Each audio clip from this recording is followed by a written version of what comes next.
صباح الخير او مساء الخير حسب الوقت اللي انتوا بتتفرجوا فيه على الفيديو. النهارده الريفيو جديد عشان احنا اول مره نصور في مرسى علم في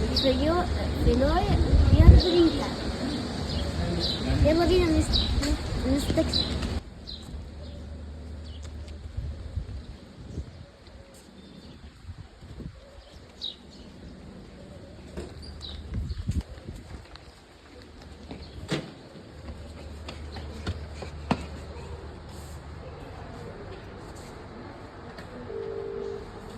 دلوقتي وصلنا واخدنا الويلكم درينك.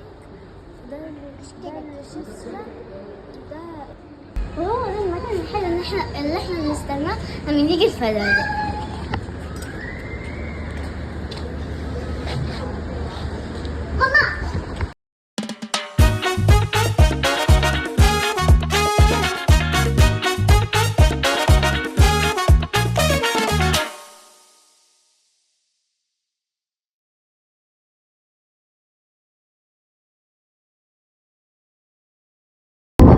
البسين الكبير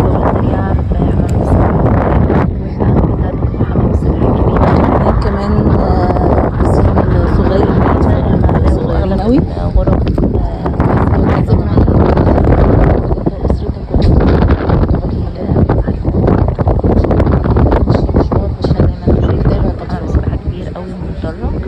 الجارد فيه ميزه جميله قوي، يعني مش كله مقاس واحد، حتى لو انت معاك اطفال حتى مش هتخاف تسوق بعيد منك. معاكم الاخبار لسه متجدده وودودين جدا بتاع جدا. هنا برضه لاحظنا البارات بتاعت البول كتير، الجارد هنا بيعملوا شغل حلو قوي. البار شغال 12 ساعه ما يسالوك، ودي حاجه بتبقى جميله قوي لما نروح قريه نلاقي الاكوا بارك لسه ستاف بشوش او تقريبا هم 5 سلايز كبار، وفي عندنا هنلف شويه مع بعض. معانا برضو البسين ده كبير، بيطلع بينا قدام شويه على بسين صغير للاطفال اللي هم اقل من سن 2 سنين. الجاردن على البحر دي اكوا بارك صغيره قوي بس ممتعه ليهم، وفي نفس الوقت البسين صغير. الاعماق بتاعت البسين مختلفه، في 130 160 150 صغيره. دي الاكوا بارك الصغيره اللي هتلاقوا اغلب البونز في كل حته فيها الاطوال اللي هي الصغيره، بحيث تبقى انت واطفالك معاك على البسين. وعلى الناحيه الثانيه كمان واغلبه لحد 125 سم او 130 قريب من المطعم ارتفاع. ميزه جميله قوي ان تكون القريه ملمومه كلها في حته واحده، بحيث ان احنا ما نتعبش من المشي، وفي نفس الوقت نلاقي كل حاجه جنبنا. في كيدز اريا هنا، وفي كيدز اريا تبع دي هنا كيدز اريا برايكا باي اخر الشاطئ. في اكتر من كيدز اريا في القريه يلعبوا فيها.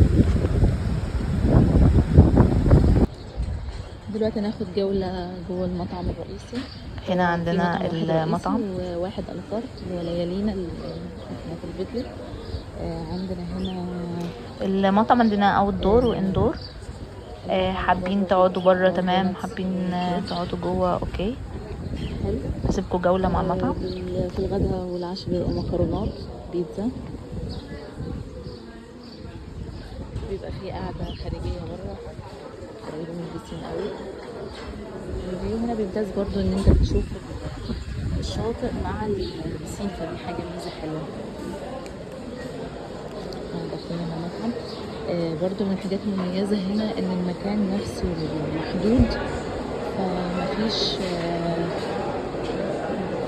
مفيش ان انت تمشي كتير، يعني ان هو كل حاجه جنب بعض، اذا كان المطعم، اذا كان البسين، اذا كان البحر، الغرف، كله بيبقى قريب من بعض. زي ما شفنا هنا المشروبات هتلاقوها في كذا بار. السلطات، الفاكهه. هو للامانه الاكل مش متنوع جدا، يعني احنا عندنا هنا بطاطس، فلافل، دول بيبقى في الفطار. بيبقى هنا في السكشن ده في اصناف هنلاقيها قدام شويه في سكشن تاني عشان ما يبقاش فيه زحمه. هنا بتبقى البيض اللي هو البيض الاومليت، هنا بيبقى فيه اصناف برضو العيش القسط زي ما قلت لكم. هنا ده السكشن الثاني، السكشن ده هو نفس السكشن اللي جوه، بيبقى فيه نفس الاصناف. هنا المخبوزات، العيش برضو مش متنوع قوي بس تست الاكل كويس والاكل كويس. هنا بيبقى المخبوزات والحلويات برضو، وقدام شويه اللي هو قسم الفاكهه دي. وهنا في بار تاني، يعني احنا عندنا 3 بار في المطعم بس. هي دي كده جولة سريعة داخل المطعم الرئيسي. مش هتحسوا بزحمة قوي في الفندق ده رغم ان هو بيبقى مطول. اشغاله 95% اجانب، يعني هتلاقوا المصريين قليلين جدا. كده احنا اهو خارجين من المطعم.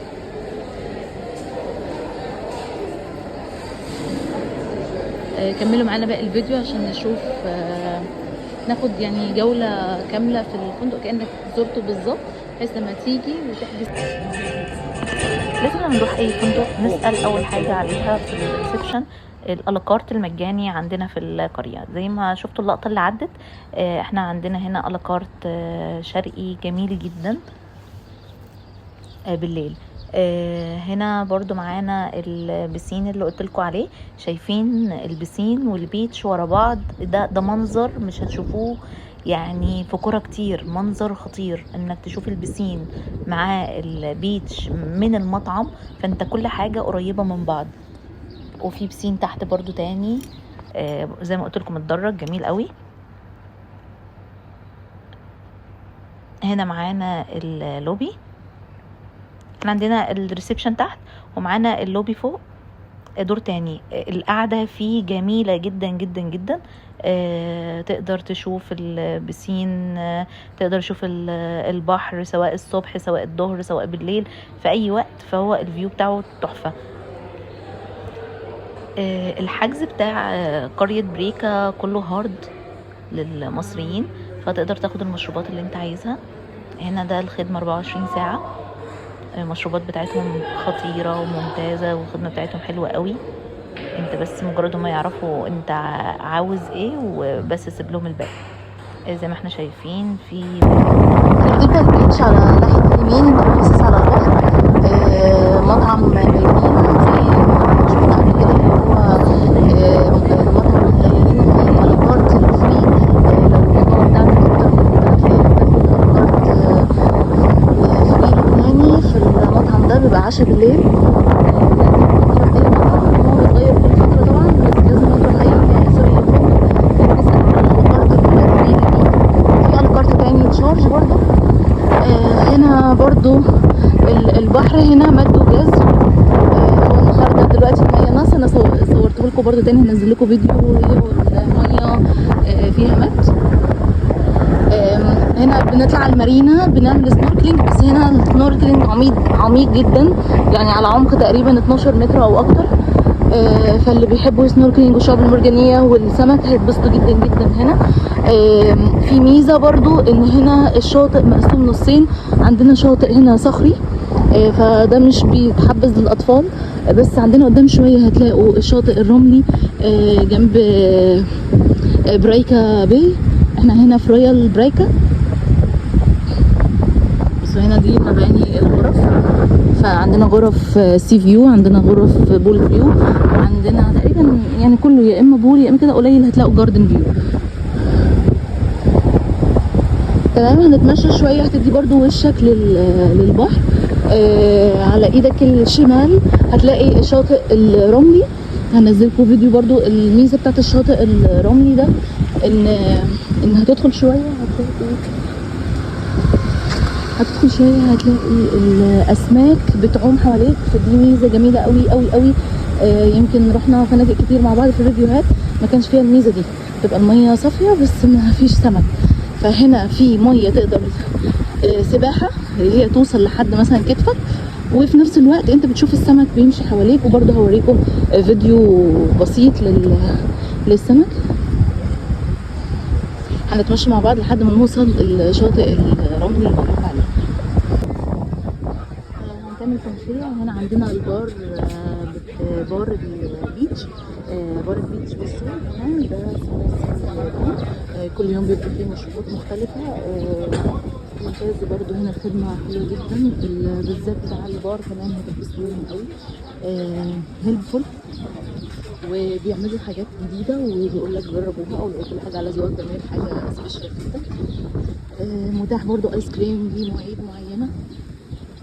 انا بحاول اقول لكم كل التفاصيل عشان اللي يحب يحجز يبقى عارف كل حاجة من قبل ما يجي، واسهل عليكم عشان ما تلفوش كتير. وبرضو لو في اي استفسار ممكن تكلموني على الخاص او على في الكومنتات. اوكي. عندنا اهو احنا خلاص احنا قربنا من الناس اللي الشاطئ. في العاب برضو كده وصلنا للشاطئ الرملي. هنقول I love برايكا I love بريكا، الاتنين هيمشوا معانا. مش حتى لو الاسم اختلف، الحاجة اللي مش هنختلف انه من اجمل الشواطئ على مستوى مرسى علم رويال بريكا او رويال برايكا. يلا هنستنى استفساراتكم وحجوزاتكم. ده هنا صورة البحر لما كان في مد، زي ما انتم شايفين هو محدش بينزل هنا، كل اللي بينزل سنوركلينج على المارينا، ومن اجمل المناطق اللي ممكن تشوفوا فيها سنوركلينج.